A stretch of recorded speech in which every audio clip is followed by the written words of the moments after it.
Capital gain. ठीक है जी, आइए बच्चों, तो हम लोग देखते हैं सर कि अमालगमेशन में हमारा क्या बच रहा है। एक बार लिख लेना बच्चे, मैं Recording in रियलाइजेशन वाला बता progress. देता हूँ, नया लिखते हैं अभी, डोंट वरी, मैं आज बता दूंगा। आपने इस चैप्टर को बहुत ही अच्छे से समझा। अमालगमेशन कौन से स्टैंडर्ड में था? AS 14। और अगर मैं आपको बोलूं कि सर जी ये जो AS 14 में था, तो इसमें अमालगमेशन की जो अकाउंटिंग होती है ना बच्चे, दो टाइप की होती है। एक होती है इन द नेचर ऑफ परचेज, और दूसरा होता है इन द नेचर ऑफ मर्जर। अब आप वो वर्ड यूज कर रहे हैं, in the nature of merger, और आप चाहे अमेलगमेशन बोल लो चाहे एब्जॉर्प्शन बोल लो, कोई दिक्कत वाली बात नहीं। दो तरीके होते हैं, in the nature of purchase, in the nature of. Sir ji क्या होता है सर, ये अभी देखेंगे।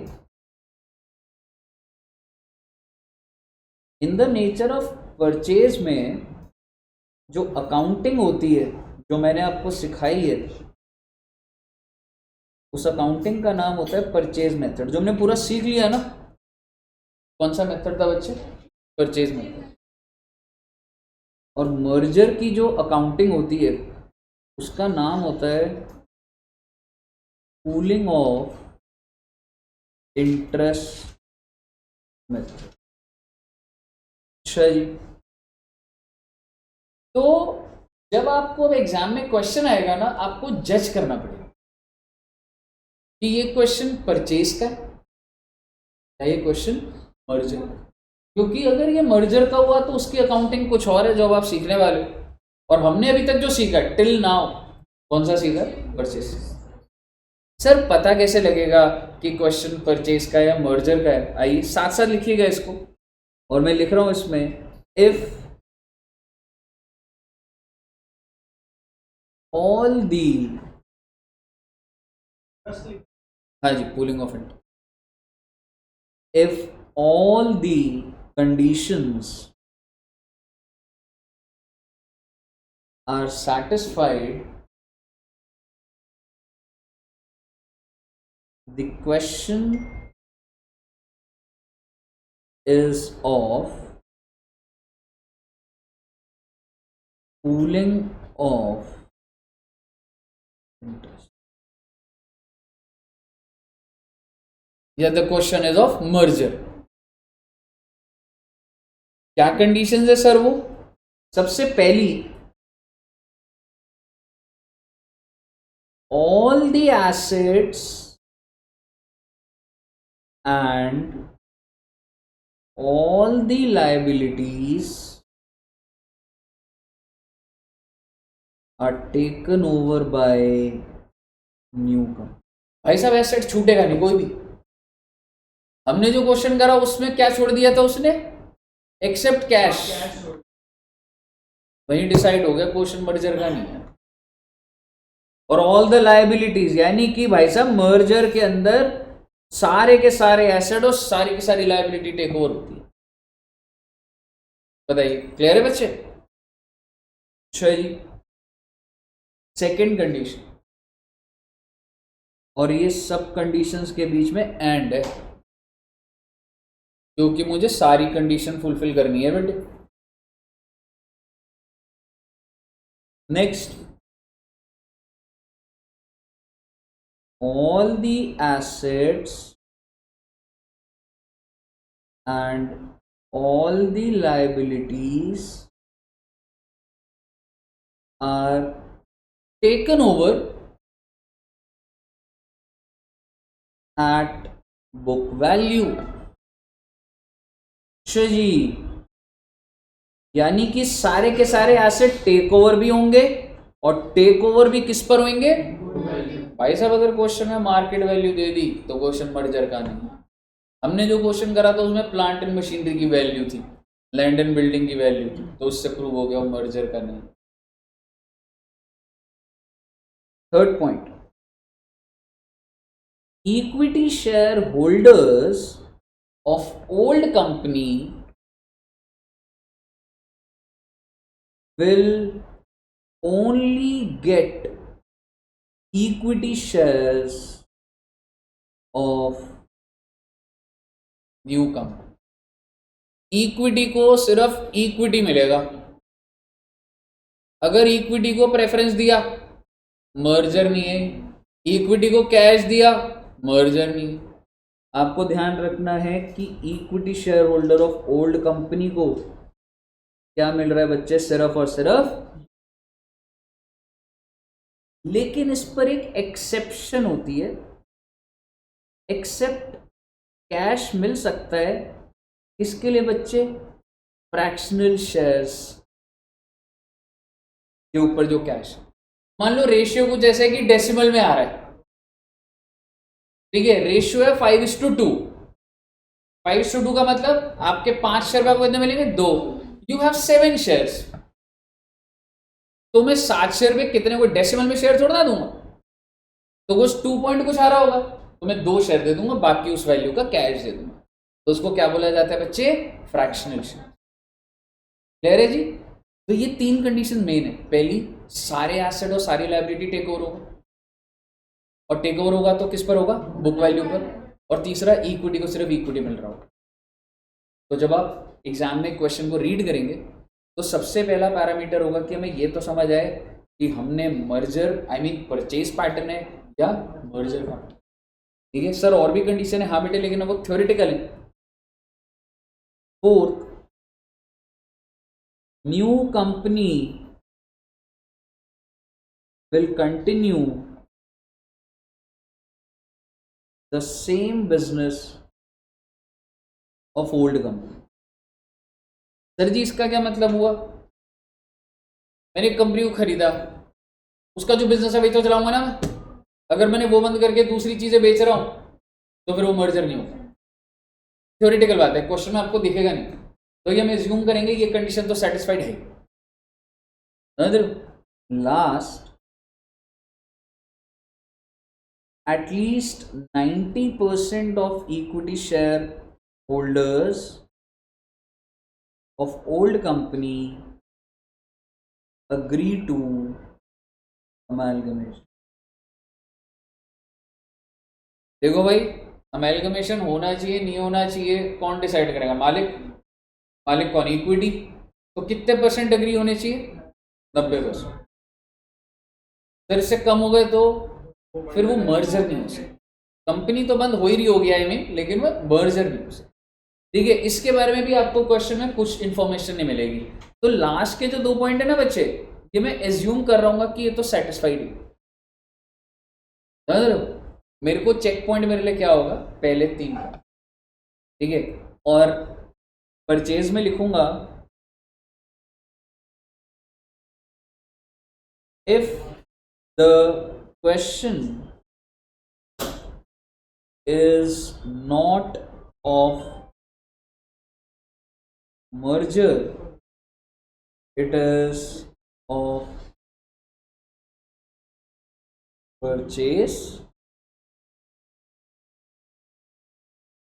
भाई अगर क्वेश्चन मर्जर का is not of merger, merger नहीं है, तो ऑब्वियसली क्वेश्चन किस चीज का हो जाएगा। अब आपका इसी सीक्वेंस में ही मैं यहीं पे ही दोनों मेथड सिखा दूंगा आपको। इससे क्या हो जाएगा, आपका पहले वाला भी रिवाइज होगा और आपको साथ ही साथ में दूसरे वाला भी पता लग जाएगा क्या चल रहा है।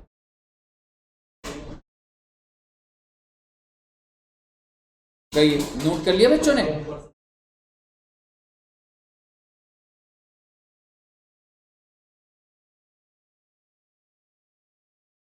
क्या दोस्त, मर्जर में टेक ओवर होगा, मर्जर में होगा। हाँ जी, क्लियर है बच्चे? अब आप देखिएगा, अब देखिएगा, टेक्निकली मैं परचेज मेथड से भी अब एंट्रीज डालूंगा, ये तो तुम सीख भी चुके हो। और दूसरा मर्जर मेथड, या आप कह सकते हो पूलिंग ऑफ इंटरेस्ट, ठीक है ना। तो परचेज मेथड बोल लीजिए और मर्जर बोल लो या पूलिंग ऑफ। क्या कर दोगे सर इसमें, आप ध्यान से देखिएगा। हम लोगों ने इसमें क्या एंट्री सीखी थी बच्चे, business purchase to liquidators of old company. तो पहले हम परचेज का रिवाइज करते हैं, ठीक है, फिर मैं इस पर आ जाऊंगा। बिजनेस परचेज टू लिक्विडेट, इसमें तो कोई है ही नहीं, with the amount of PC. PC के अमाउंट से हम लोग यहाँ पे एंट्री डालते थे, कोई दिक्कत वाली बात नहीं। दूसरी एंट्री हमेशा मेरी टेक ओवर एंट्री होती थी, जैसे मैं सारे के सारे एसेट्स लेता था तो मैं सन्ड्री एसेट्स लिख रहा हूँ, ठीक है। सन्ड्री एसेट समझ गए ना, किस वैल्यू पर, मार्केट वैल्यू। फिर मैं सन्ड्री लाइबिलिटीज लेता हूँ एट मार्केट वैल्यू, और to business purchase with the amount of purchase consideration, and balancing figure इधर आ जाएगी गुडविल, और अगर कोई और आई मीन क्रेडिट साइड पर है तो कैपिटल। यहां तक क्लियर है। अब मैं एक रिजर्व की बात कर रहा हूं जो मैंने अभी तक आपके साथ नहीं करी। क्या मैं रिजर्व्स टेक ओवर करता हूं, ओल्ड कंपनी के general reserve, capital reserve, PNL balance sheet में उठाता हूं, लेकिन कुछ रिजर्व्स उठाऊंगा, that is called statutory reserve. कुछ रिजर्व्स ऐसे होते हैं जो कि सरकार ने बोले हुए बनाने और वो बंद नहीं कर सकते। जैसे कुछ रिजर्व है एक्सपोर्ट प्रॉफिट रिजर्व, ठीक है, इन्वेस्टमेंट अलाउंस रिजर्व। क्या पर्पज है, छोड़ो ना उसको, पेपर में लिखे हुए ये रिजर्व आ गए तो वो कंपनी तो बंद हो रही है, वो तो सारे खाते बंद करके चली जाएगी, पर वो खाता मेरे को चलाना पड़ेगा। आई मीन टू से द अकाउंट का बैलेंस, वो जो रिजर्व का अमाउंट है, अमाउंट नहीं बोलूंगा, बस वो लेजर मेरे पास चलेगा, ठीक है बच्चे। तो बेसिकली अब मैं तीसरी एंट्री, आप पहली बार लिख रहे हो और इसकी हेडिंग डाल सकते हैं आप स्टैट्यूटरी रिजर्व्स, और इसको मैं टेक ओवर करूंगा। सर ऊपर कर देते, टेक ओवर नहीं करूंगा ऊपर वाली एंट्री में, पेपर में मत कर देना। स्टैट्यूटरी रिजर्व की अलग एंट्री डलेगी, क्या एंट्री डलेगी, amalgamation adjustment to statutory. Sir ji amalgamation adjustment क्यों हुए बेटे, ये आ जाएगा तुम्हारा एसेट साइड पे, और रिजर्व उठा लिया तुमने, रिजर्व आ जाएगा क्रेडिट साइड पे। सर कुछ नाम बता दो जो रिजर्व कॉमन दिखेंगे। एक हो गया एक्सपोर्ट प्रॉफिट रिजर्व,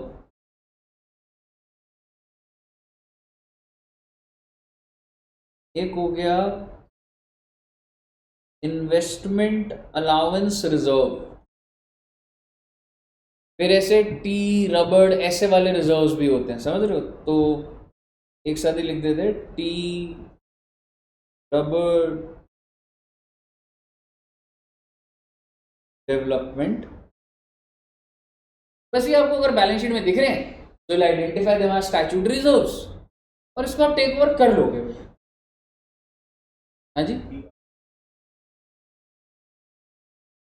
DRR जो है डिवेंचर्स वाला, और वो नहीं, किसी क्वेश्चन में नहीं है ऐसी कोई लिस्ट जो हम क्वेश्चन करेंगे ना, बस वही वाला। तो CRR भी होता है जो मेंटेन रखना होता है, वो नहीं होता।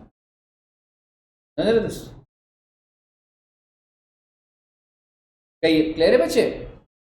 अब बताइए मुझे कौन सी एंट्री रहेगी, बस उनको वो पीसी डिस्ट्रीब्यूट करते थे जैसे, अच्छा, एक अमेलगमेशन एक्सपेंस वाली, सॉरी वो भी रहेगी ना, है ना, गुडविल टू कैश भी होता था ना, अमेलगमेशन का खर्चा होता था कुछ तो फोर्थ एंट्री हो गई मेरी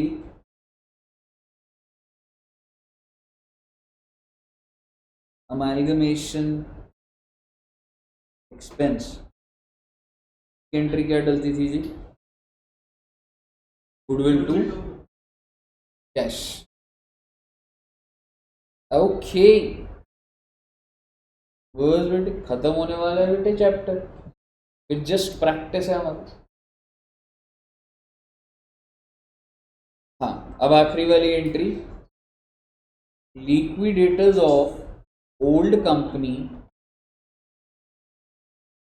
to equity share capital, preference share capital, SPR, हाँ डिबेंचर, क्या लिस्ट चलती जाएगी, समझ रहे? मैं ये डाल रहा हूँ बस, डिबेंचर भी लिखने को लिख दो आप, कोई दिक्कत नहीं, लिख देते कि फ्रेश इशू जो मैंने परसेंटेज डिबेंचर किसी को अगर इनमें से इक्विटी प्रेफरेंस को करे हैं, एंड ऑब्वियसली लिक्विडेशन वाले का वो पीसी से डेबिट है और ये सारी चीजें ले रहे बच्चे। इससे ऊपर ना भाई साहब कोई एंट्री नहीं है आपकी, ठीक है जी। और ये बातें हमने कर ली थी, इसको नहीं, तेरे एसेट में एडजस्टमेंट अकाउंट दिखेगा, तो न्यू कंपनी है, एसेट साइड पे एडजस्टमेंट दिख रहा है, यहाँ पे reserve, non current asset, other non current में चला जाए, एक करंट एसेट है, एक नॉन करंट है, और अदर नॉन करंट एसेट के अंदर चला जाए। क्लियर है बच्चे? अब बच्चे बस मर्जर भी कोई ऐसा कोई ज़्यादा टेक्निकल नहीं है जी, एक दो बातें बदलेंगी बस।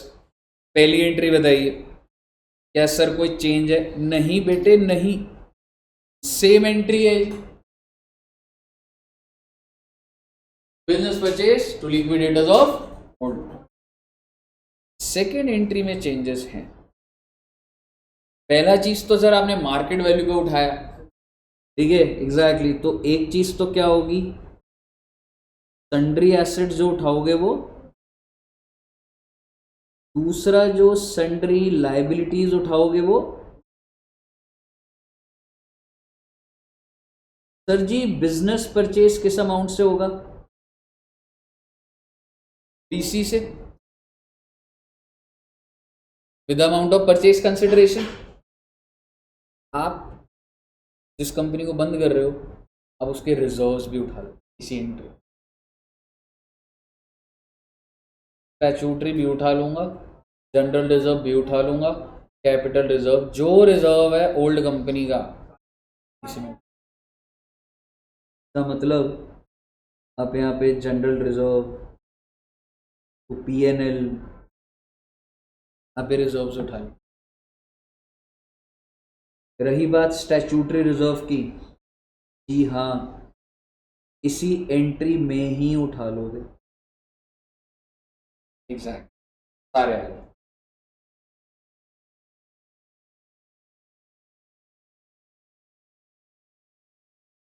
बैलेंसिंग फिगर आएगी, आएगी, पैसा तो कुछ भी दे सकता हूँ, एग्जैक्टली, इक्विटी भी और पीसी तो हो सकता है कोई भी डील चल रही हो, 5 करोड़ 50 करोड़ 5 करोड़ जो मर्जी।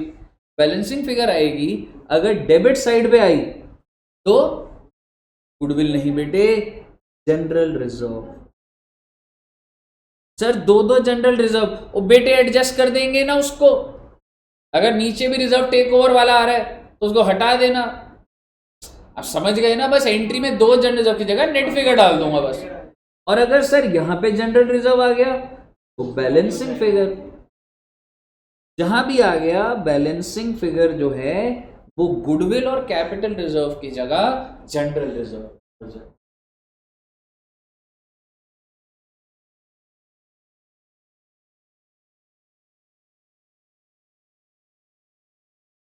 क्लियर है बच्चे?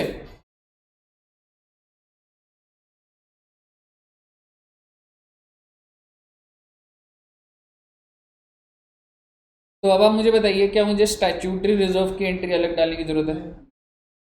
एग्जैक्टली, तो बेसिकली आप ये कह सकते हैं,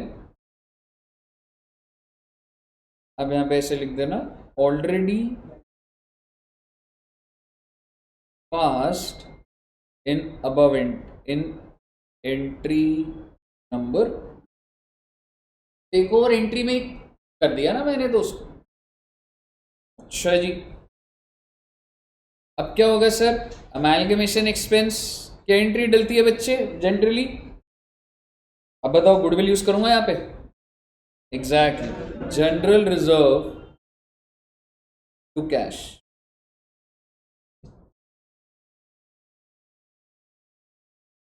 और आखिरी एंट्री सेम टू, जो भी लिक्विडेटर्स है उनको जो जो मैं दे रहा हूँ, क्या दिक्कत वाली बात?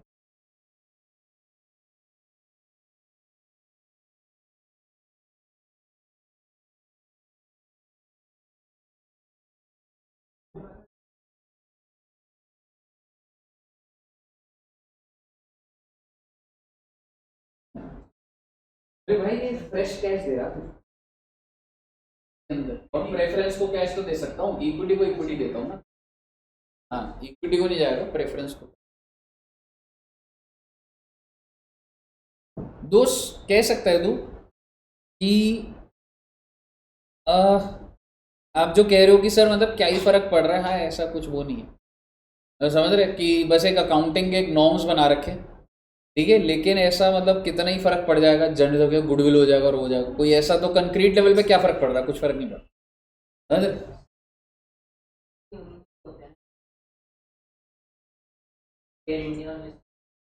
दोनों टाटा परचेज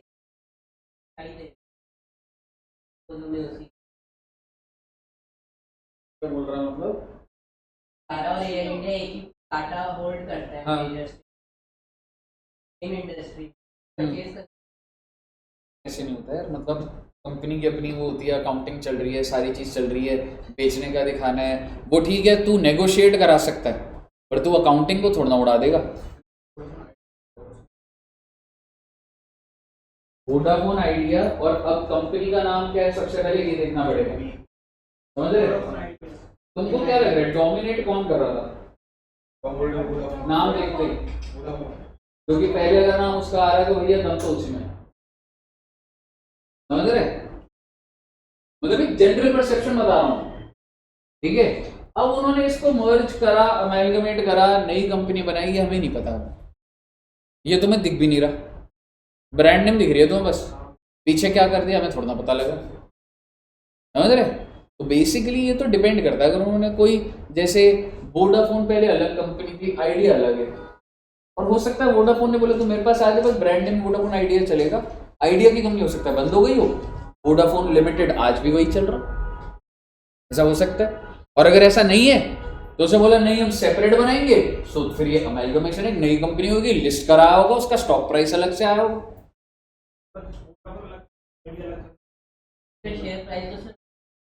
वो बैकएंड पे कंपनी का नाम अपडेट और वो हो गया, तो बहुत सारी टेक्निकल चीजें हैं, समझ रहे? कि कंपनी नहीं खोल के भी करना क्या है, एब्जॉर्प्शन कर लिया, कुछ कर लिया, तो देखने वाली चीज होती है, ये तो टेक्निकल, ये तो आप उसके पेपर में घुस गए अब आप, और फिर डेफिनेटली आपको ये उन पेपरों में दिखेगा,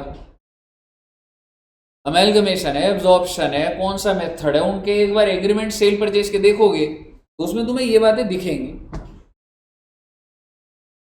ये तो इंटरनल हो गया, ये डेफिनेटली डॉक्यूमेंटेड भी होगा क्योंकि वो लिस्टेड कंपनी है, ठीक है। अब उसकी एनुअल रिपोर्ट देखोगे, उनमें चीजें होंगी, उसकी बैलेंस शीट देखोगे, अमेलगमेशन, एडजस्टमेंट, स्टैट्यूटरी रिजर्व दिखेंगे आपको, अगर ये है तो दिखेंगे, 100% एकदम वैलिड है, एकदम ऐसे चलता है। पर this is just a piece of it, अलावा हजार लॉजिक चलते हैं भाई, समझ रहे? वो वाली चीज है। तेरे को क्या लग रहा है कंपनी को टेक ओवर करने के लिए 20-100 करोड़ तो वैल्यूअर को दे दूंगा मैं, इंडिया लेवल कंपनी अगर कोई टेक ओवर कर रहा है, कितनी वैल्यूएशन है, वही अपने में 4 महीने का टास्क है, समझ रहे हो? वैल्यूएशन रिपोर्ट्स आएंगी, कहाँ कहाँ क्या क्या एसेट्स है, उसकी मार्केट वैल्यू क्या है, वैल्यू किसने करा है, ठीक है, तो सारी चीजें होती है, अपने में बहुत बड़ा एक इवेंट होता है पूरा मर्जर अमेलगमेशन। जॉब प्रोफाइल्स होती है, अब देखोगे ऐसे मतलब जब हो जाता है कि सीए बच्चे जो आर्टिकलशिप में जाते हैं तो एक फैंसी वर्ड होता है कि sir merger and acquisition, fancy इसलिए बोल रहा हूँ क्योंकि उतनी प्रोफाइल नहीं होती उसमें, तो जाते हैं उनको पैसा तो ज़्यादा मिलता है कंपैरेटिवली, ये भी मैं करेक्ट लाइन है, आई एम नॉट श्योर, लेकिन थोड़ा सा बस होता है कि मैं मर्जर एक्विजिशन, वो थोड़ा और प्रीमियम फील होता है। तो टैक्स में ऑडिट में हो तो मर्जर वाला कहता है मर्जर में ठीक है ना। एक्वायरिंग्स बहुत होती है। एयरटेल की 130-140 कंपनी है।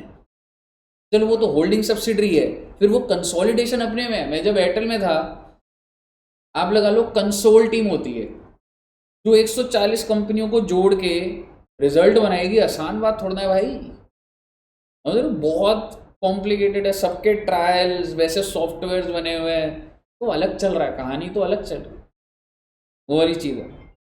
ये सब चीज़ें करके सिर्फ तुमको इतना हो जाता है कंपनी में कि तुम किसी लॉजिक को समझ सको।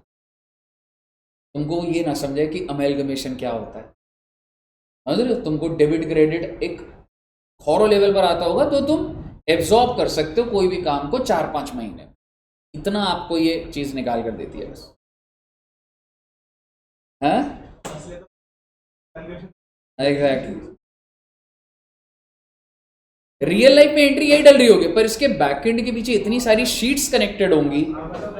एग्जैक्टली इतना सारा डेटा होगा तब जाके। अब टैक्स की एंट्री एक ही डलती थी, मैं डालता था एयरटेल के अंदर income tax expense to income tax outstanding. मेरा काम पे करने का नहीं है, मेरा काम था टैक्स निकाल के देने का। जब मैंने एंट्री डाल दी, पेमेंट वाला कर देगा उसको, समझ रहे हो। एक बार मैंने क्या कर दिया था, मेरे साथ जो साथ में था, तो हमने वो एंट्री 2 बार डाल दी। उनका टैक्स था 4,000 करोड़ का, हमने 8,000 करोड़ का हिट दे दिया, घर चले गए अपना। सुबह आके देखा भाई ये कैसा पीएनएल निकल कर आ रहा है, तो लॉस में आती रिवर्स कर दियो। मतलब ये वो वाली चीज है, तो ऑडिट होनी है, वो है। तो एंट्री तो एक ही है, पर उसके पीछे कहानी बहुत लंबी होती है, कंप्यूटेशंस और वो सारी चीज। रात का टाइम होगा, 2-3 बजे होंगे, बॉस भी चला गया था, हमने भी अब जल्दबाजी पता नहीं कैसे 2 एंट्री डल गई, पर इतना कोई ऐसा वो नहीं, तो क्या ही समझ, कोई सुबह आके ठीक कर दिया, वो वाली चीज थी।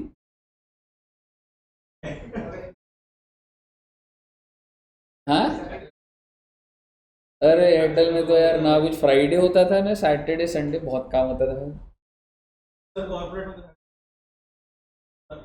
जब जब क्लोजिंग होती है ना, कुछ नहीं। लिस्टेड, अगर आप लिस्टेड कंपनी में काम करोगे ना, तो हर महीने की क्लोजिंग होती है। मान लीजिए जैसे अभी नवंबर खत्म हो रहा है ना, तो उनका फर्स्ट वीक ऑफ दिसंबर बहुत हेक्टिक होगा।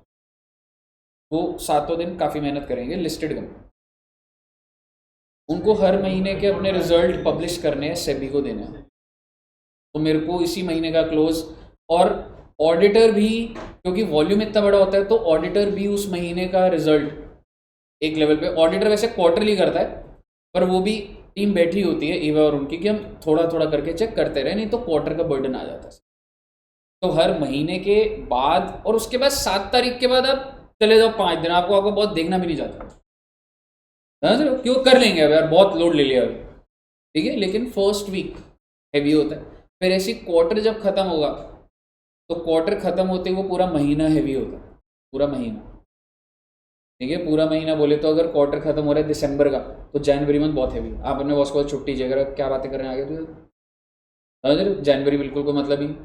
कैब प्रोवाइड कर दी जाएगी, फ्री खाना दे दिया जाएगा, तो यहीं बैठे रहना चाहिए बस, which is to an extend not good.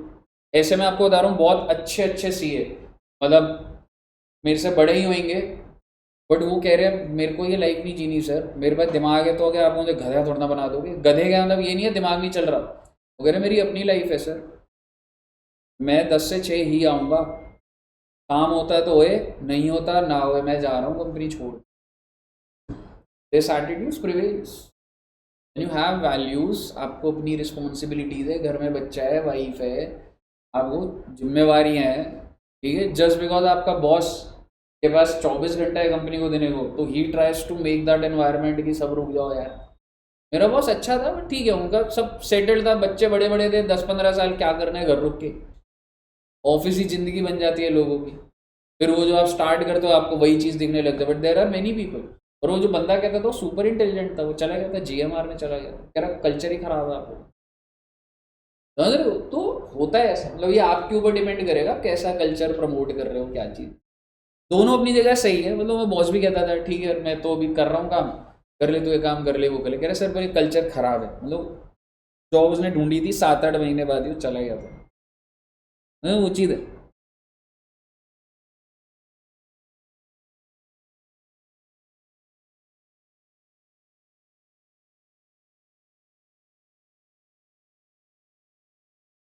Okay अच्छा, अब मुझे बताओ बच्चे, क्लियर है ना अपने को कहानी?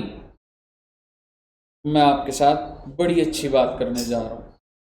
ये क्वेश्चन अगर मैंने आपको नहीं करा तो आपका डाउट ही आएगा, और अभी एकदम राइट टाइम है। फिर इसके बाद हम रियलाइजेशन और वो सारी बातें कर लेंगे, पर ये वाला क्वेश्चन देखते हैं, पेपर में भी आया हुआ बच्चे। ठीक है, आइए पढ़ते हैं। अब आप, मेरे पास अब कोई डेटा नहीं है और मेरा हो गया। ठीक है, अब हमने सिर्फ क्वेश्चन देखने, तो आज की क्लास और अगली क्लास क्वेश्चन देखेंगे और चैप्टर नमस्ते हो जाएगा।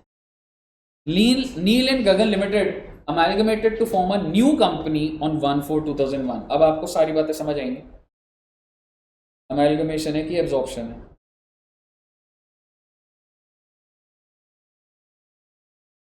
Amalgamation, A+B=C। नई कंपनी बन रही है ना, कौन सी तारीख को? 1 अप्रैल। And following is the balance sheet of Neel and Gagan. ये दोनों ओल्ड कंपनी है, उनकी बैलेंस शीट दे रखी है। क्या बैलेंस शीट में दे रखा है, छोड़ो ना इसको। Following is the addition information, the assets of Neel and Gagan are to be revalued as under. अब ज़्यादा दिमाग मत लगाइए, ये क्वेश्चन वैसा है ही नहीं जो आप जर्नल एंट्री सोच रहे हो, वो नहीं है, पीसी निकालना होगा। ठीक है, एसेट दे रखे, पीसी को देखते हैं।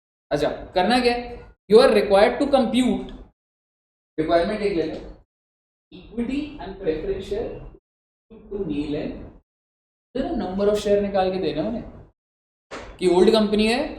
अब वो जो गणित बिठाएगा और मुझे बताना है कि नील को कितने इक्विटी शेयर दूं उसके मालिक को, और गगन को कितने शेयर देने, और दूसरा क्या बोल रहा हो, परचेस कंसिडर। टोटल कर देंगे या जो भी कर देंगे वो पीसी आ जाएगा। अब एक बार जरा बैलेंस शीट देख लेते हैं। गगन का शेयर कैपिटल, पहले नील का देख लेते हैं, सॉरी, शेयर कैपिटल बताओगे नील का, और नंबर ऑफ शेयर दे रखे हैं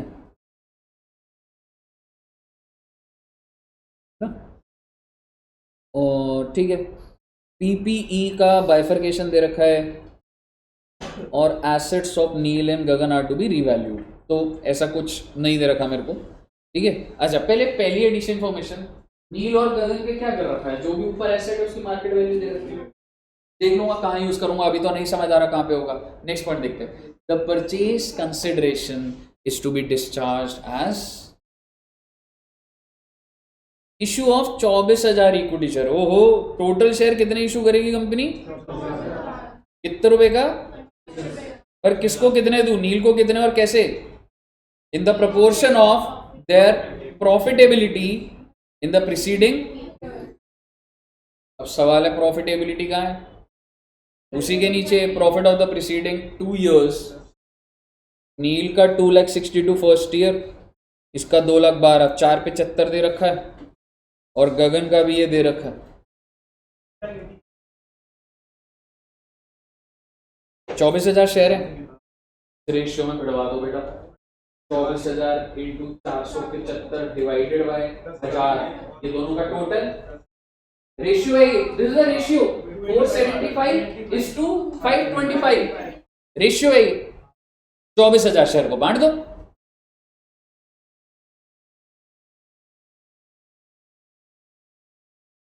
और प्लीज सॉल्व इसको लिख के करेंगे। ठीक है, आप देखिए एक बार सोल्यूशन में क्या दे रखा है। हेडिंग कैसे है, calculation of equity share to be issue. आप लिख दीजिए कैलकुलेशन ऑफ, हाँ ठीक है, यही लिख दीजिए, इक्विटी शेयर इशू, नील का गगन का दोनों के प्रॉफिट।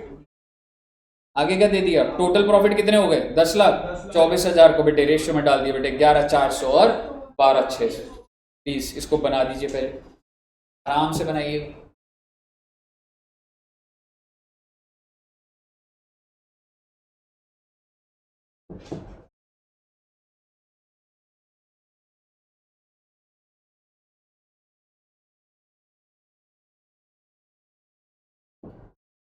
हाँ बस आप प्रेजेंटेशन में लिख रहे हो क्योंकि वो चीज़ है।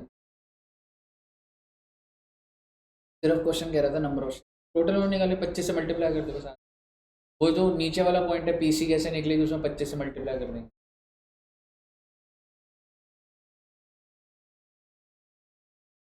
पहला पॉइंट तो यही था कि calculate the number of shares, तो हमने शेयर्स निकाले।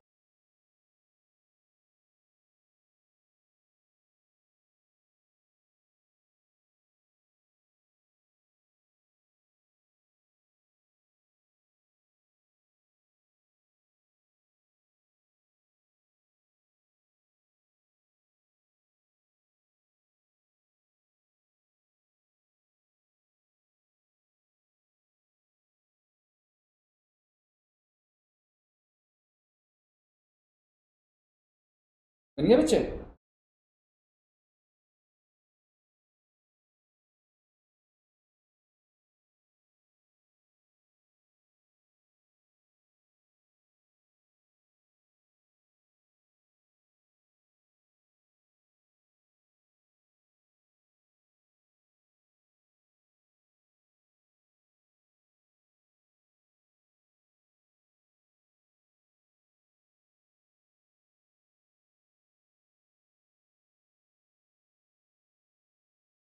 आ गया है ना?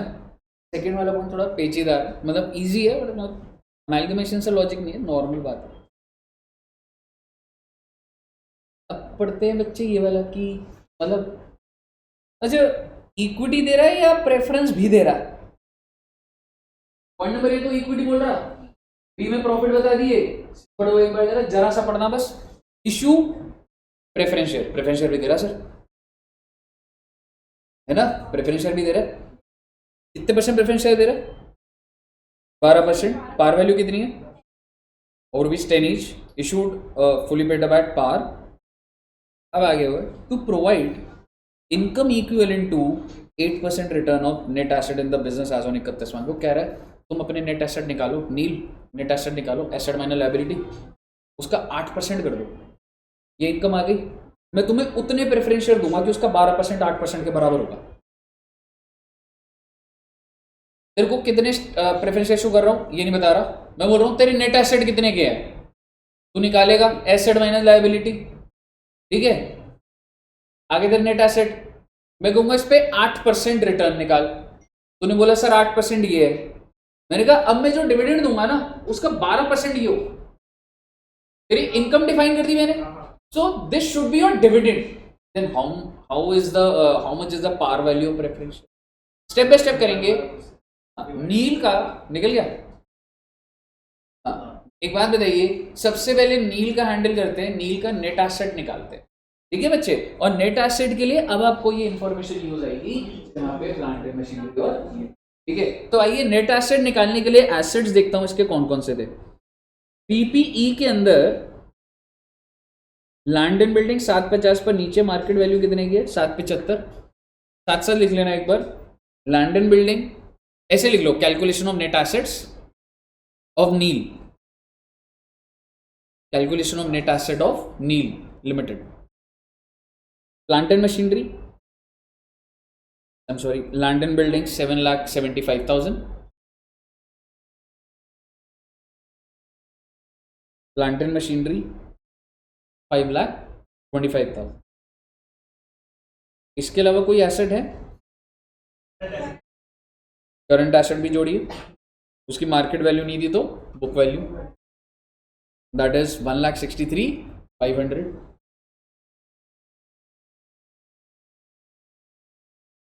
है ना? एसेट्स टोटल हो गए, लेस करूंगा लाइबिलिटीज, करंट लाइबिलिटी 6,23,500। तो अब आप प्लीज मुझे बताइएगा पहले 8,40,000, 8,40,000, इस पे मैं क्या कह रहा हूं, तुम 8% रिटर्न निकाल पहले, तो 8,40 का 8% 67,200, this is 12% dividend, this is 12% dividend. तो 67,200 डिवाइडेड बाय 12 और ऊपर इंटू 100 करूंगा तो कितना आ जाएगा? 5,60,000 ना। ये पार वैल्यू टोटल है, डिविडेंड नंबर पे कैलकुलेट नहीं होता, पार वैल्यू पे होता। हाँ जी, आराम से देखिए 67,200 आया सबका। मैं अब ये कह रहा हूं, अरे सिंपल सी बात है, ऐसे नहीं तो ऐसे समझ लो, ये देखना।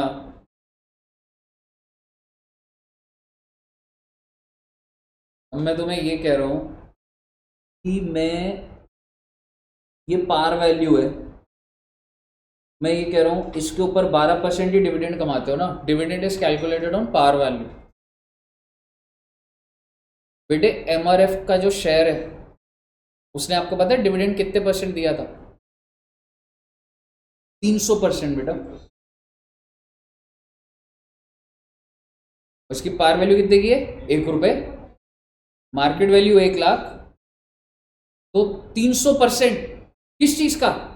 1 रुपए का पार वैल्यू। 3 रुपए आए थे अकाउंट में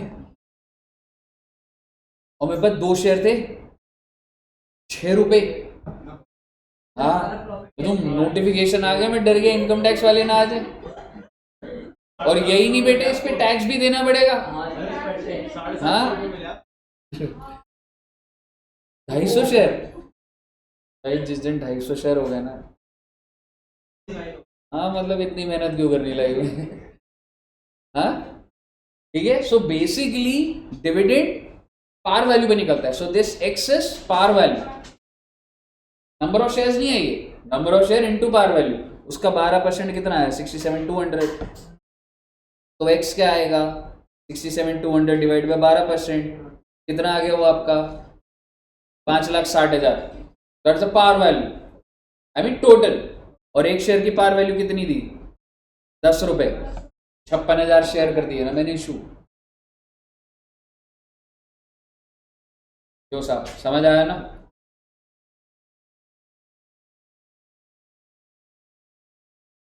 इसी तरीके से तो बेसिकली मैं नील की कहानी खत्म करता हूं पहले, फिर आप गगन का बनाना। नील को इक्विटी शेयर कितने दिए मैंने? 11,400। तो 11,400 इंटू 25 करा, तो that will come out to be 2,85,000। and preference shares with a 56,000 into 10, 5 lakhs, because the market value is also 10। Market value के बारे में तो कुछ बोला नहीं ना उसने। मुझे बताइए क्लियर है? अगर आपको क्लियर है तो गगन का भी निकाल दो ना, गगन के प्रेफरेंस शेयर निकाल दो ना, नेट एसेट का वो करके, और वो निकाल दीजिए। क्या दिखाऊं? क्वेश्चन दिखा दूं?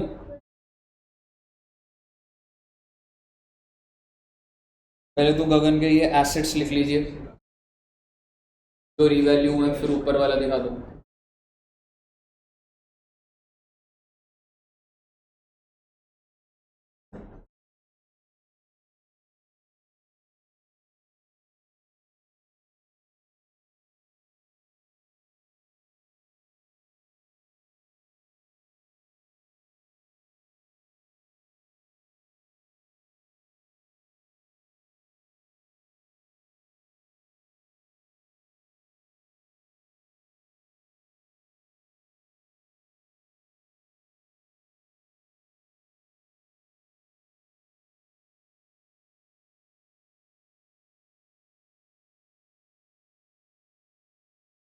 हाँ जी, ऊपर वाले को दिखाऊं? तो यहाँ से तुम करंट एसेट पकड़ लोगे और करंट लायबिलिटी पकड़ लोगे गगन की।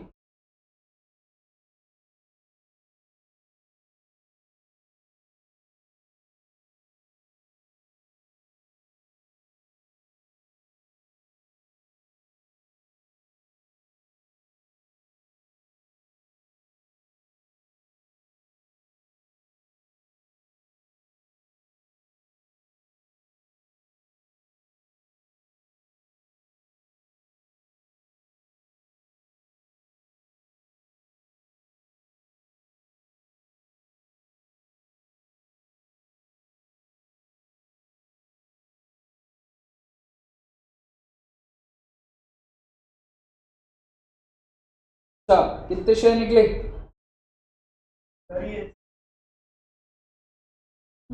कैसा ही था? तो 61,600।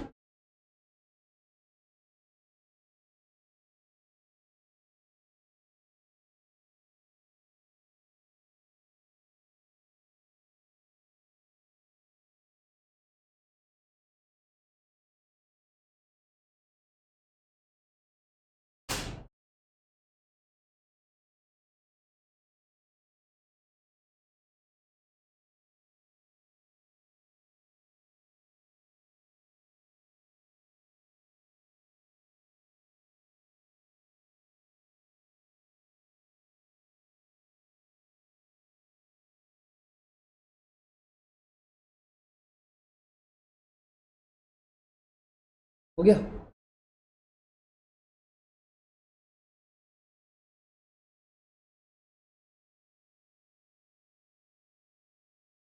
आगे बच्चे टोटल पीसी भी आ गया?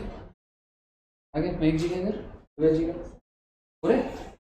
कोई दिक्कत है तो बता देना मुझे, ठीक है?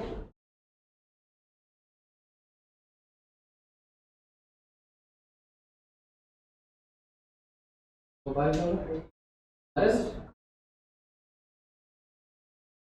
नेट एसेट का 8% डिवाइडेड बाय 12%, पार वैल्यू आ जाएगी प्रेफरेंशियल। ओके बेटे, अब तो सब कर लिया तुमने। आओ जरा क्वेश्चंस देखते, बढ़ जाओ ना आगे। अब इलस्ट्रेशन 5 करी हमने। हाँ नहीं, 5 दूसरी है। 5 में ना बच्चा अटकता है, इसलिए अटकता है क्योंकि ना इन्होंने ना आंसर में ना जर्नल एंट्रीज नहीं डाली हुई, सीधा बैलेंस शीट बनाई हुई है। पर हम इस क्वेश्चन को इलैबोरेटेड करेंगे, हम जर्नल एंट्री डालेंगे फिर बैलेंस शीट बनाएंगे, ठीक है बच्चों? आइए इलस्ट्रेशन 5 देखते हैं, इजी है, ठीक है? Consider the following balance sheet of X and Y limited as on 31 March 2001। दो कंपनीज है, एक है एक्स और एक है वाई। बहुत अच्छी बात है, दोनों की बैलेंस शीट दी है। जरा शेयर कैपिटल देखते हैं। 7200, 1550 लॉन्ग टर्म बोरोइंग, ठीक है सर। लाइबिलिटी और एसेट्स दिए हैं। फिर नोट्स टू अकाउंट्स में एक्स के इक्विटी शेयर दे रखे हैं, वाई के दे रखे हैं। अभी तक मुझे ये तो नहीं पता लगा किसने किसको खरीदा, क्या हुआ है अभी, तो दोनों की बैलेंस शीट दे रखी है, प्रेफरेंस शेयर दे रखे हैं। अच्छा रिजर्व्स में थोड़ी 2-3 चीजें ज्यादा है। हाँ जनरल रिजर्व दिख रहा है, तो दिखता ही है सर, नॉर्मल है। एक्सपोर्ट प्रॉफिट रिजर्व, कौन सा रिजर्व हो गया? Statutory. Investment allowance reserve, statutory. PNL दे रखा है, देन बोरोइंग्स दे रखे हैं, देन एसेट्स हैं। अब देखते हैं नॉन करेंट इन्वेस्टमेंट और दे रखा। X Limited takes over Y Limited. It is a case of amalgamation or absorption. But still बहुत सारी चीजें डिसाइड करनी बाकी। पीसी कितना है, क्वेश्चन परचेज का है या मर्जर का है, नहीं पता। X Limited discharge the purchase consideration as X क्या कह रहा है, मैं तुझे कितने शेयर दे दूंगा of 10 each at par. 35 lakh PC का पार्ट बन गया। और क्या दे दूंगा?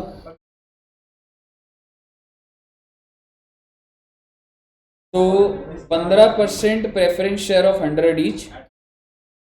तो ये रिडेम्पशन प्रीमियम पे हुआ या इशू प्रीमियम पे? आराम से पढ़िएगा। हाँ देखो एक बार, नहीं issued of ₹100 exactly, issued at par, redeemed at premium. यानी कि जो भी ये वाई के प्रेफरेंस शेयर है ना, वो उतना अमाउंट ही मांग रहे हो, कह रहे हैं उसको करो इंटू 110, फिर डिवाइड करो पार वैल्यू से, तब नंबर ऑफ प्रेफरेंस शेयर है। क्लियर है जी? अभी तक पता लग रहा है परचेज का, मर्जर का?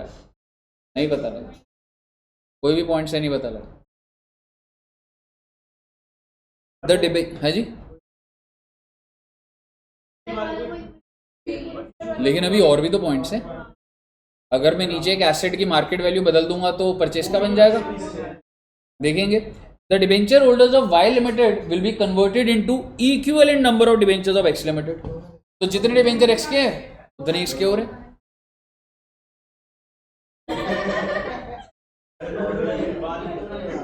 The statutory reserves are to be maintained for the amalgamation in the nature of merger, the amalgamation in the nature of। आपको पहले परचेस के एंगल से डालनी पड़ेगी एंट्रियां, जिसके अंदर आप क्या कर लोगे। अच्छा पीसी दोनों में अलग अलग ना, सेम निकलेगा? पीसी सेम होता है भाई, पहले तो पीसी निकाल दो आप, ठीक है ना? पहले तो पीसी निकाल दो। ये क्वेश्चन भी आप कह सकते हो बिगिनर लेवल है, पर क्या है इसकी एंट्री डली हुई ना, बच्चा हमेशा बैलेंस शीट लेकर आता है और डाउट लेकर आता है, तो मैं सोचा मैं करा ही देता हूँ। हाँ तो हम लोग किससे कर लेंगे, मान लो परचेज से करोगे, मर्जर से करोगे? मर्जर से करते हैं, ठीक है। परचेज से फिर आप कर लेंगे, ठीक है, तो आप मुझे बताइए, पहले पीसी निकाल दीजिए आप।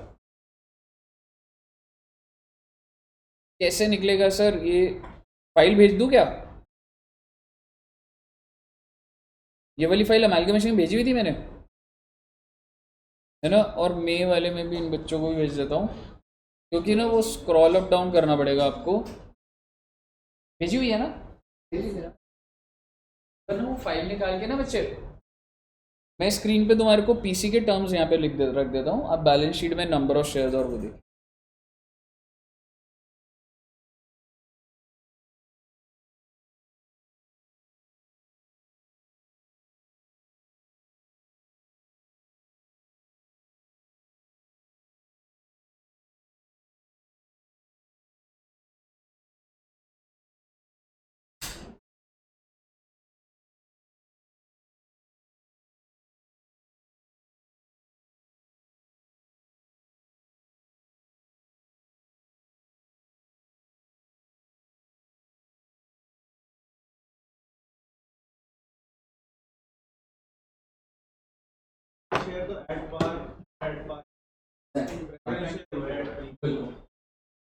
ये तो क्लियर दिख रहा है तेरे को। जैसे ऐसे बना दो, पे टू पे इन रिमार्क्स अमाउंट, ऐसे बनाते हैं, ठीक है। वो क्या बना दिया मैंने? पे टू पे इन रिमार्क्स अमाउंट। पे टू सबसे पहला किसको? Equity share holder of old company. क्या दे रहा हूं मैं? Equity share. तो दिमागी में लगाना, 3.5 लाख इंटू 10, 35 लाख। फिर अगला प्रेफरेंस शेयर्स, पे इन प्रेफरेंस शेयर्स, और जितने भी नंबर ऑफ शेयर है इंटू 110 कर दो चाहे, है ना। और डिवाइड कर दो 100 रुपए से, नंबर ऑफ शेयर आ जाएंगे, मल्टीप्लाई 100 से कर दो, पीसी आ जाएगा।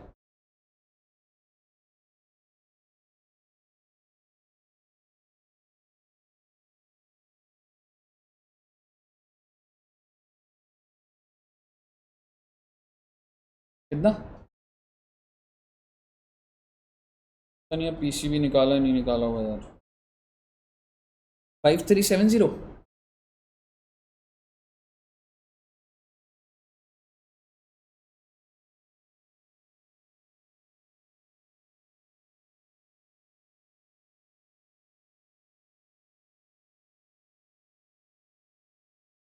5370 आ रहा है, आई थिंक,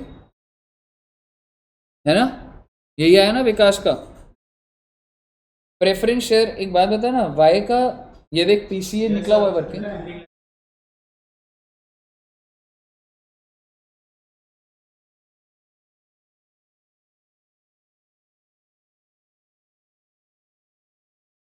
देखना, मुझे प्रेफरेंस शेयर उसके बता, वाई के।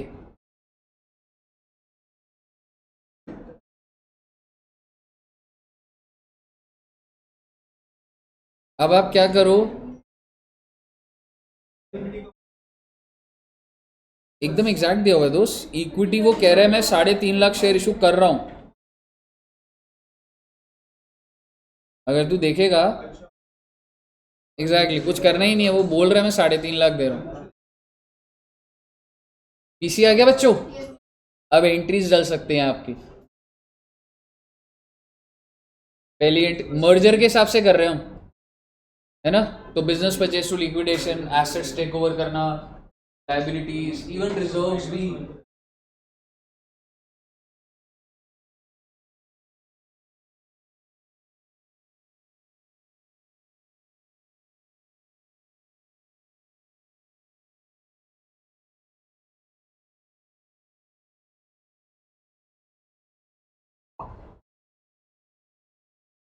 हाँ जी, हाँ मन क्या कह रहे दोस्त?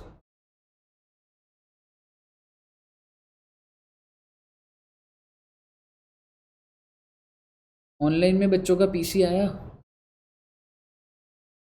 प्रेफरेंस शेयर, प्रेफरेंस शेयर में तू ये कह सकता है यार, ते प्रेफरेंस शेयर वाई के कितने हैं? अगर देखेगा 17 लाख है, मैं एग्जैक्ट बोलूँगा, ठीक है। प्रेफरेंस शेयर कितना दिख रहा है देखो, 17 लाख। और वो रिडीम होना चाहता है 10% पे, तो 17 लाख का 110% कर देना, तो इट इज़ 18,70,000। नजर, हाँ। अब मर्जर वाली सीक्वेंस में एंट्रीज डाल दो।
करने के बाद बैलेंस शीट की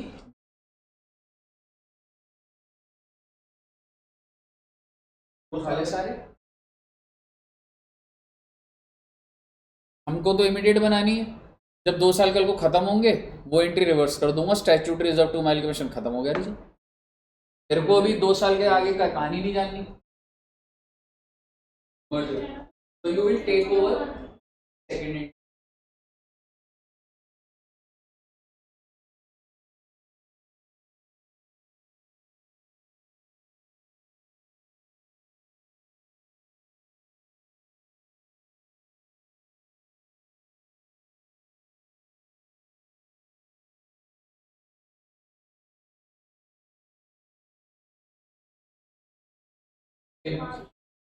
नहीं, 2 debenture holders of hold company. फिर हाँ, डिवेंचर होल्डर होल्ड 2% डिवेंचर।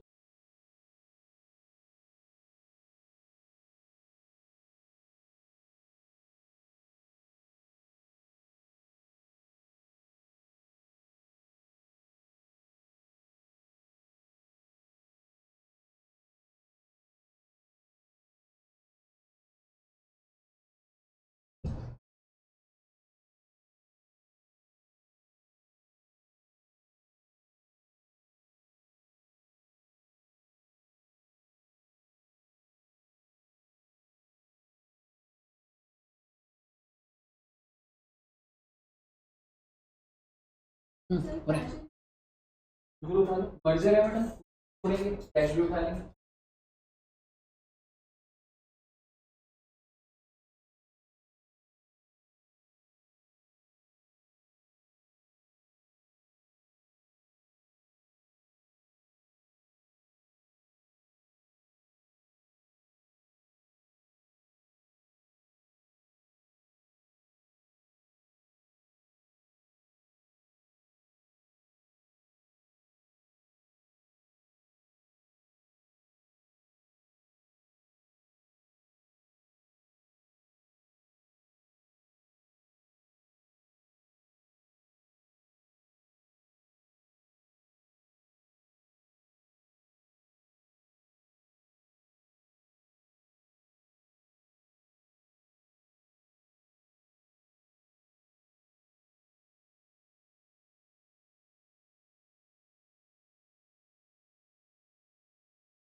तो बता देना बच्चों।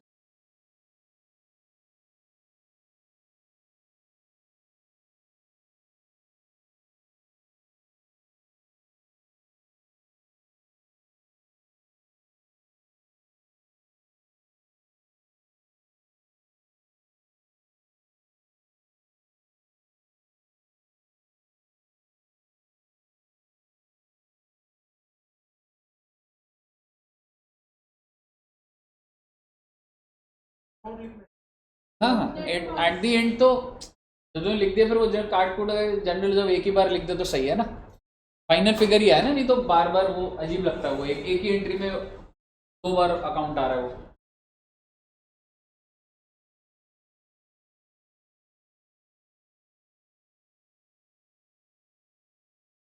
कितना है जनरल रिजर्व?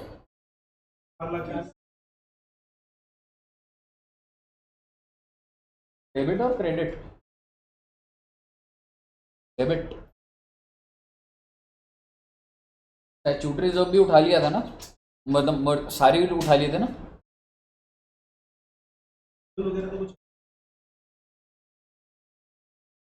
एक्सपेंस अगर बाय चांस होता भी तो तू जनरल रिजर्व टू बैंक करता ना, है ही नहीं, खर्चा ही नहीं दिया।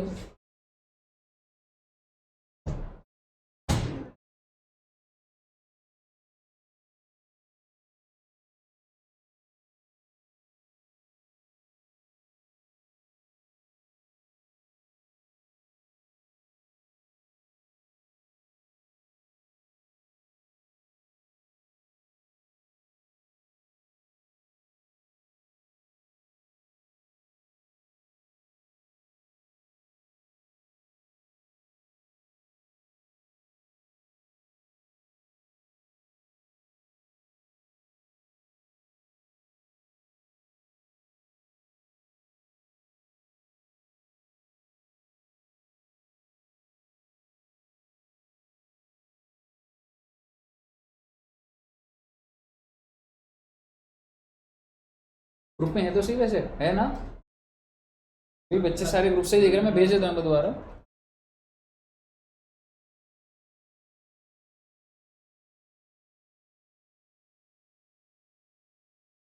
मिल गई? ठीक।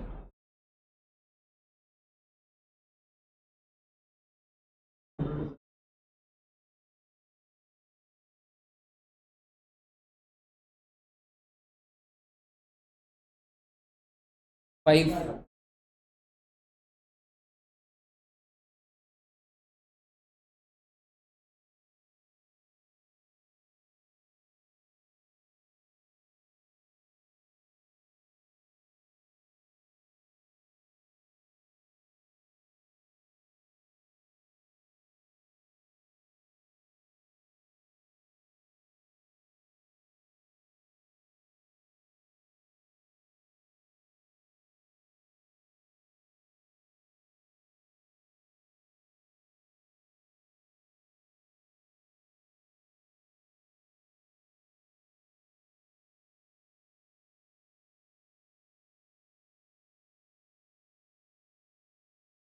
तो सर ने भी डाला हुआ था ना, सर ने ग्रुप में डाला हुआ है शायद से, क्लास है।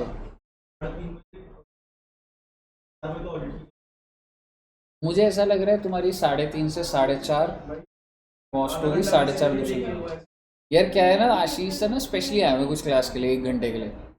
कल उनसे बात हुई थी, कह रहे सर मैं को इनकी भी रख लूँगा, मैं आ रहा हूँ तो अभी तो।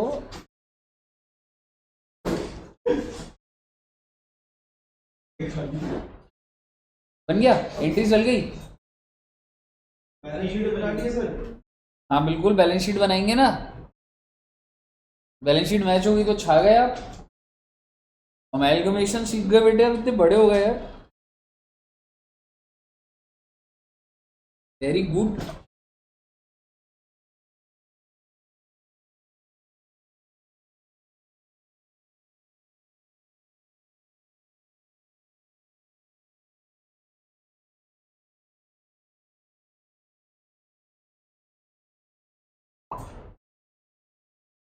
जी अमन जी,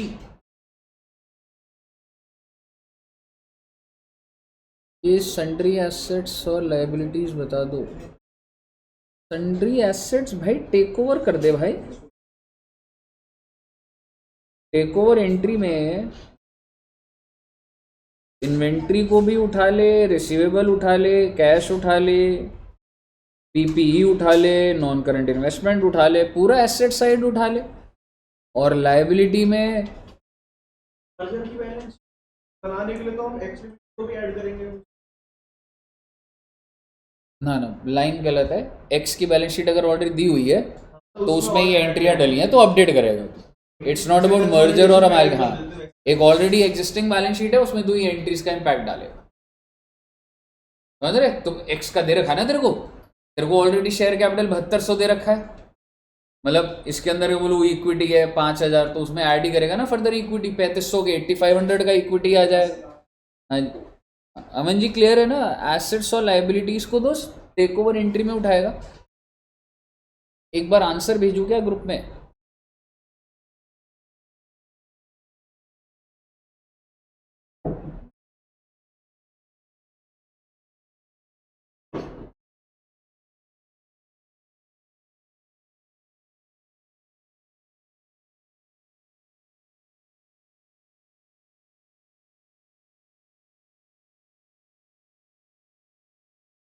तो कुणाल जी गुड मॉर्निंग।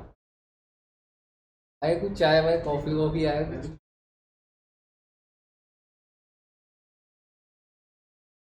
लग गया क्या आपने? कोई वो खेल रहा था तो थका थका लग रहा था।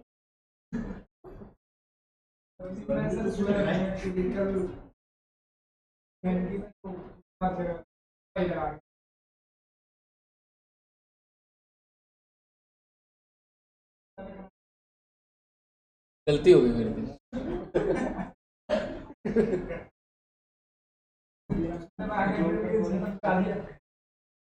एक क्लास और है, देख लियो एक क्लास, मतलब कवर अप हो जाएगा। पहले देखनी जरूरी होगी नहीं तो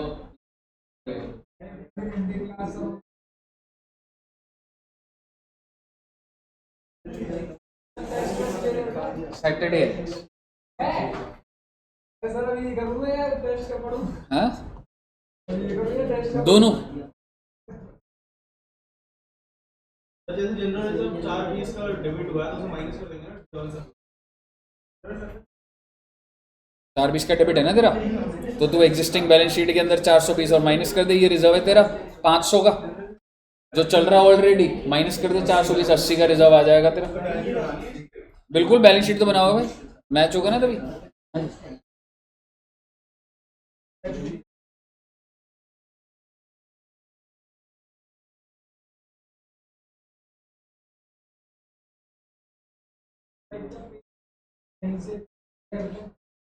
लोकल उनसे करवा भाई ले। किसी ने करोड़ दी।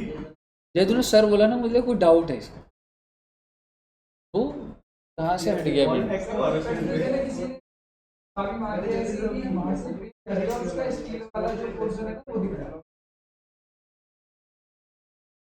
लोकल पार्क में खड़ी होटल में मैं तो रात भी वहाँ से प्रतीक देखा कि सुबह कपड़ा मार रहा था फैक्ट्री से।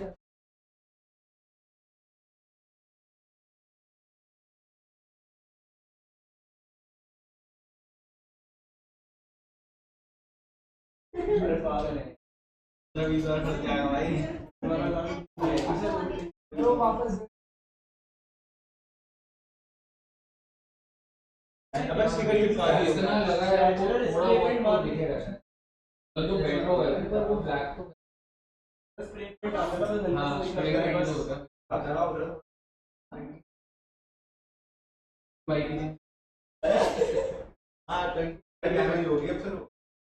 वही यही लग रहा है कि अरे ये कोई तो कर सकता है शायद, इंश्योरेंस क्लेम कर लेगा ये। इंश्योरेंस क्लेम करते हैं। वाह भाई। पता नहीं, मतलब ये टाइम है तो इतने इतना बड़े टाइम अलाउड है। होता है नहीं, मतलब ये उसने पहले चेंज करा ली फिर मना भी कर दिया, मतलब वही चीज है, पर थोड़ा सा वही करवा ले। प्लेन कॉलेज से ऊपर जा रहा है तो करवा ले, प्लेन कॉलेज से नीचे तो मत कर ले। एक दौड़ा मार दे। हाँ, उसके बाद सर की बोले सिक्योरिटी वाले ठोक दे। अरे फिर चला जा। देख तेरा प्लेन कॉलेज से ऊपर जा रहा है ना तो कर लियो इंश्योरेंस क्लेम, उससे नीचे तो खुद भर। और नो क्लेम भी तो वो होता है, पर इंश्योरेंस का क्या करना है, थोड़ा सा वो कर लगती रहती है भाई, ये सब चलता रहता है। ऐसा वीडियो देखी तो उस बंदे के ठोक दे। बॉक्सिंग कर रहा है। सब कुछ रखा। हाँ वो हल्का सा मुड़ गया। अब तो बोलते इंश्योरेंस से गाड़ी नया खरीद रहा है, इंश्योरेंस हो गया सब पैसे दे मेरे बैंक में हो गया सब कुछ।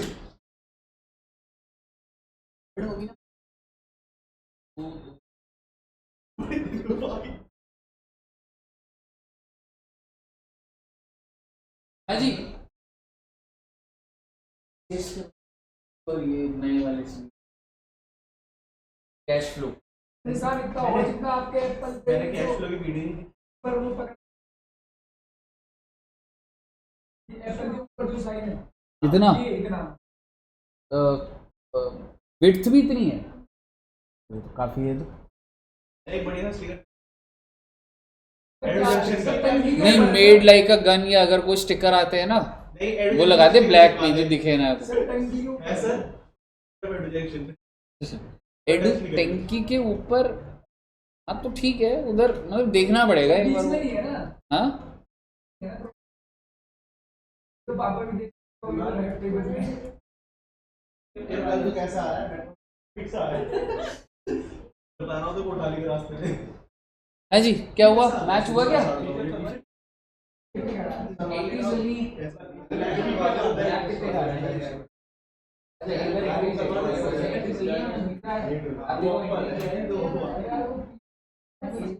देखोगे ना एकदम जाएगा, उसको तो छोड़ दो आप, वो ना विदाउट एंट्री सीधा नेट पे डाल रहे हैं, वो छोड़ दो आप। अब मुझे बताओ यहाँ पे जरा पैकेज में देखना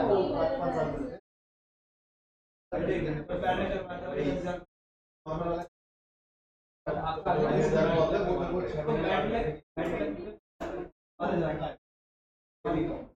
अरे ये जो टेबल पर एंट्री डाली है वो वाला लेगा तो 25 वो अच्छे वारंटी देते हैं उसके, गारंटी देते हैं। 430 आ रहा है क्या? जनरल रिजर्व 430 है, 420 आ रहा है, इसका आ रहा है 420। आपका आ गया ना 420? मुझे एकदम ऐसे करेक्ट नहीं होता है, एक बार बताओ ना, आज में कैश 5-20, प्लांट में 17 lakh, furniture 3.5 inventory 9,50,000, receivable 10,30,000, investment 5 lakh, और उसके बाद property 2 lakh, investment allowance 1 lakh, P&L 5 lakh, exchange 3.5 lakh, bills payable 5 lakh,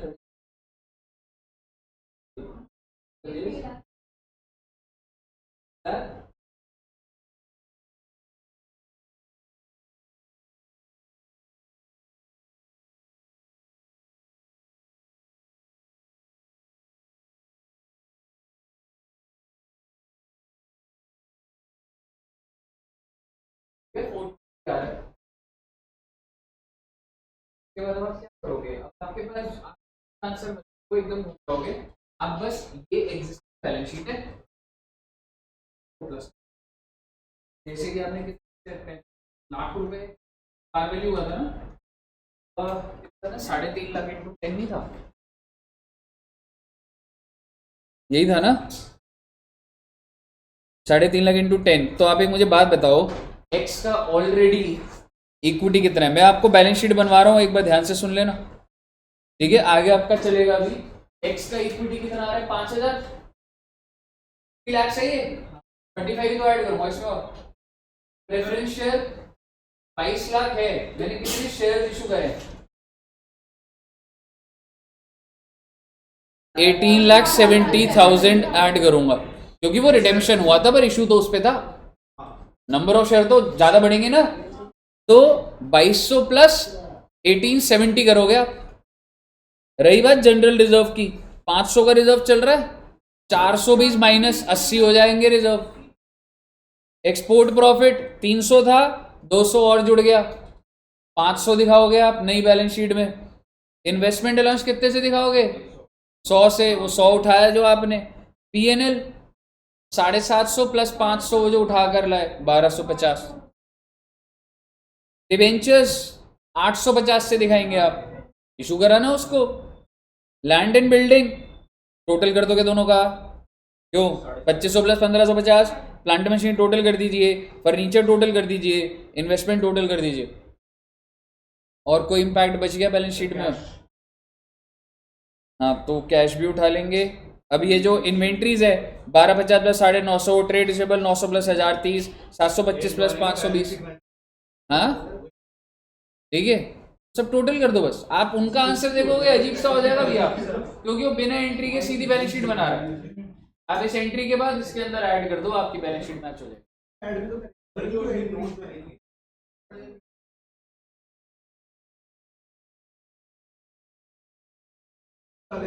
हाँ दिखाना।